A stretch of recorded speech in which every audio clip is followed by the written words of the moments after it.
Hello दोस्तों, welcome to मेंटॉस की पढ़ाई। तो आज हम पढ़ने वाले हैं माइक्रोब्स इन ह्यूमन वेलफेयर।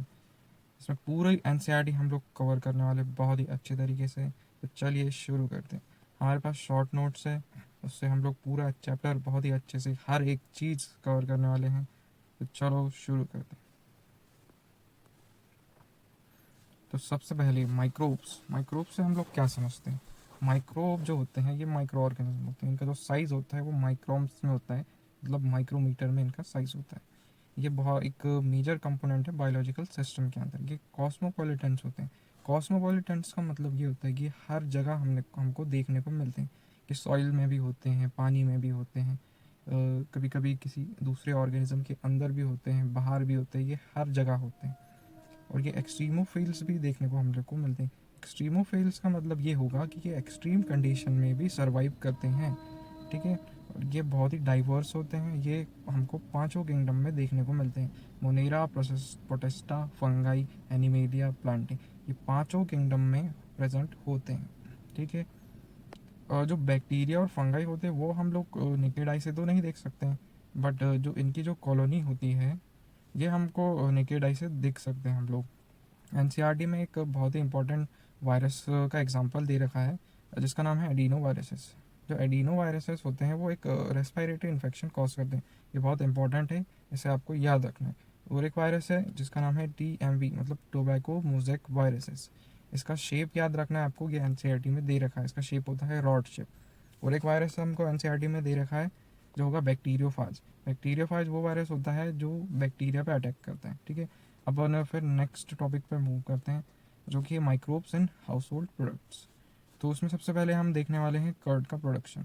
तो जो कर्ड होता है उसके अंदर एक बहुत ही इंपॉर्टेंट माइक्रोब हम यूज़ होता है।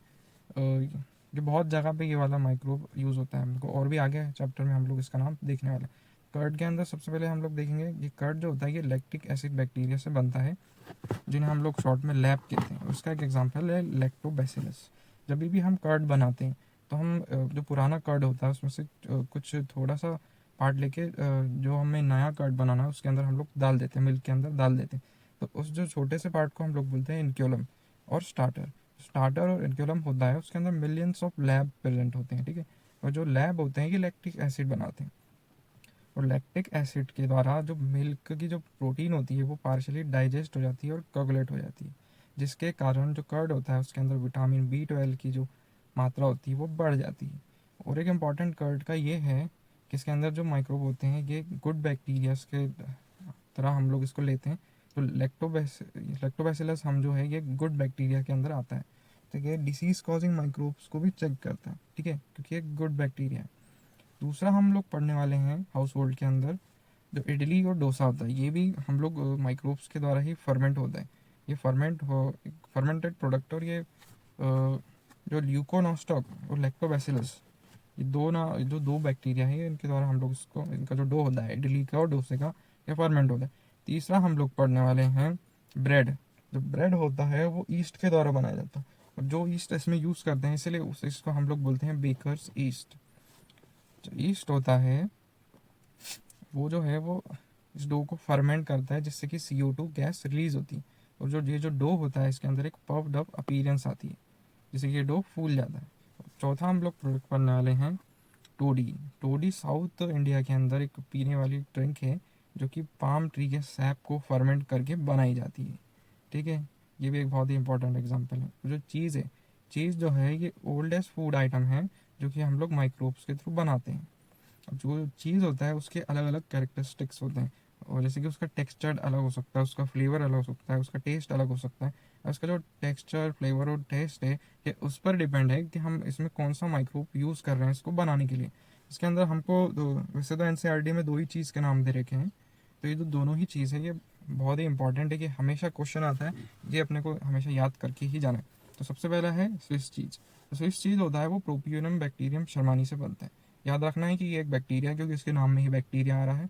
और जो स्विस चीज़ है इसकी कैरेक्टरिस्टिक्स ये है कि इसके अंदर लार्ज होल्स होते हैं। अब ये होल्स इसमें इसलिए आते हैं क्योंकि ये जब बनता है तो उसके अंदर CO2 रिलीज होती है। तो CO2 रिलीज होने के कारण स्विस चीज़ के अंदर होल आते हैं। और किससे बनता है? प्रोपियोनम बैक्टीरियम शर्मानी से बनता है। दूसरा जो चीज़ दे रखा है एनसीईआरटी के अंदर वो है रॉकफोर्ड चीज़।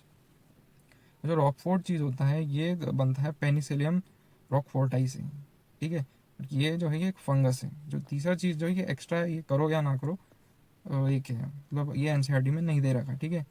और जो माइक्रोब्स होते हैं वो हम लोग सोया को भी फर्मेंट करने के लिए, बाम्बू को, फिश को फर्मेंट करने के लिए भी यूज़ करते हैं, ठीक है। फिर हम आते हैं नेक्स्ट टॉपिक पर, जो जो है माइक्रोब्स इन इंडस्ट्रियल प्रोडक्ट्स। तो इंडस्ट्रीज़ में बेसिकली हम लोग जो भी प्रोडक्ट बनाते हैं वो बड़े स्केल पे, लार्ज स्केल पे बनाते हैं। इसके लिए हम लोग बड़े बड़े फर्मेंटर्स को यूज़ करते हैं। तो एनसीईआरटी में सबसे पहले दे रखे हैं बेवरेजेस। तो बेवरेजेस जो बनते हैं वो एक फर्मेंटेड ड्रिंक्स है बेसिकली ये। तो हम लोग सीरियल्स को फर्मेंट करके बनाते हैं, फ्रूट जूस को फर्मेंट करके ये बेवरेजेस बनाते हैं। एनसीईआरटी में टोटल 5 हमको ये देख रखे हैं बेवरेजेस दे रखे हैं। इसके अंदर जो है 3 डिस्टिल्ड है और 2 विदाउट डिस्टिलेशन के लिए बताए रहे। तो डिस्टिल्ड है बेसिकली उसके एग्जांपल है, बहुत ही इंपॉर्टेंट, ये याद रखना, विस्की, ब्रांडी एंड रम, ये जो है ये डिस्टिल्ड बेवरेजेस हैं, मतलब ये डिस्टिलेशन प्रोसेस के थ्रू ये बनते हैं। और विदाउट डिस्टिलेशन जो है वाइन और बियर है, ठीक है। याद रखना, वैसे भी ये सबको याद ही रहता है यार, तो उसमें कुछ वो नहीं है। और हम दूसरे टॉपिक पे आते हैं, एंटीबायोटिक्स। एंटीबायोटिक्स ये सबसे इंपॉर्टेंट पार्ट है इस चैप्टर का। तो एंटी एंटी का मतलब होता है अगेंस्ट, बायोटिक्स मतलब लाइफ। तो एंटीबायोटिक्स, तो 20th सेंचुरी की सबसे इंपॉर्टेंट सिग्निफिकेंट डिस्कवरी थी एंटीबायोटिक्स, ठीक है। तो बेसिकली एंटीबायोटिक्स की डिस्कवरी कैसे हुई, क्या हुआ था, वो हम अभी देखने जा रहे हैं। तो पेनिसिलिन सबसे पहली एंटीबायोटिक थी जो कि अलेक्जेंडर फ्लेमिंग ने डिस्कवर करी थी, ठीक है। बेसिकली ये कैसे डिस्कवर हुई वो कहानी अपन अभी देखते हैं। तो एक पेट्री डिश थी जो कि अनवॉश्ड रह गई थी, धोई नहीं थी, धोने के नहीं, उन्होंने नहीं रखी थी, किसने, अलेक्जेंडर फ्लेमिंग। तो उन्होंने देखा कि फिर जो डिश थी उसके अंदर एक मोल्ड लगा था, किसका, फंगस का मोल्ड। तो जो फंगस का मोल्ड था उसके अराउंड एक बैक्टीरिया, जो स्टेफाइलोकोकस नाम का एक बैक्टीरिया था, वो ये ग्रो कराना चाह रहे थे। तो वो जो फंगस के मोल्ड के अराउंड के जो बैक्टीरिया था ये ग्रो नहीं कर रहा था, बिकॉज जो फंगस था वो कुछ तो सीक्रेट कर रहा था, जिसके कारण इसकी ग्रोथ जो है वो स्टॉप हो रही थी, नहीं हो पा रही थी फंगस के अराउंड, ठीक है। ये जो देखते हैं तो ये यहाँ पे दिखाया भी हुआ है हमारे नोट्स में, यहाँ पे clear zone staphylococcus is not growing around the Penicillium. ये जो फंगस थी वो पेनिसिलियम थी, पेनिसिलियम नोटाडम, ठीक है। ये यहाँ तक हो गया।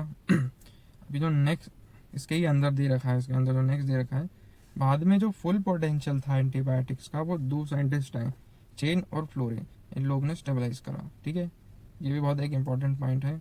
और एक और पॉइंट दे रखा है एनसीईआरटी में, इसमें वर्ल्ड वॉर 2 में जो एंटीबायोटिक्स थी वो बहुत ही इंपॉर्टेंट रोल प्ले करा अमेरिकन सोल्जर्स को ट्रीट करने में, ठीक है। और 1945 में फ्लेमिंग, चेन और फ्लोरे को, इन तीनों को ही नोबेल प्राइज से नवाजा गया due to discovery of antibiotics, ठीक है। आज की तारीख में जो एंटीबायोटिक्स है वो हर जगह है, ठीक है। और ये इसकी इम्प्रूव करेगी capacity to treat deadly diseases like plague, whooping cough, diphtheria, leprosy. अब इसके अंदर एक हर साल मतलब एक ऐसा क्वेश्चन आता रहता है जनरली, जैसे कि प्लेग तो हमको याद रहता है, ठीक है। ये सारी जो डिसीज़ दे रखी है इसको अपने को याद करना।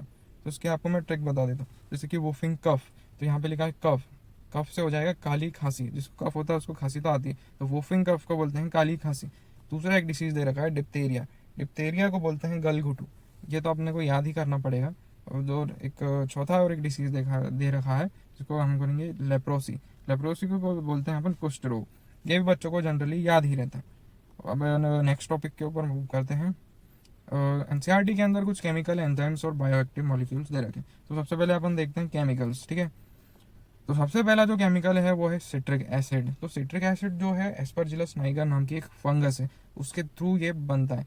तो अपने को बस इसमें यही याद रखना है, हर बार हर साल ये क्वेश्चन रिपीट होता है, दूसरा कुछ भी नहीं। इस चैप्टर में यही सबसे इंपॉर्टेंट है, ये आपको याद करके ही जाना है।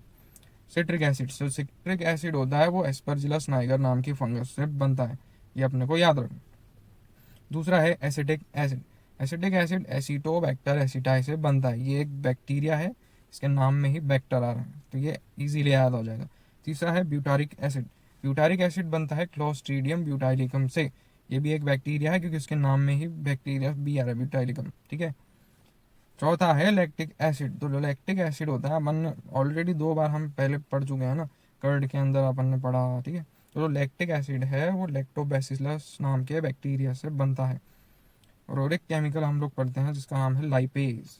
तो लाइपेज जो है बेसिकली लॉन्ड्रीज में यूज़ करा जाता है। क्यों यूज़ करा जाता है?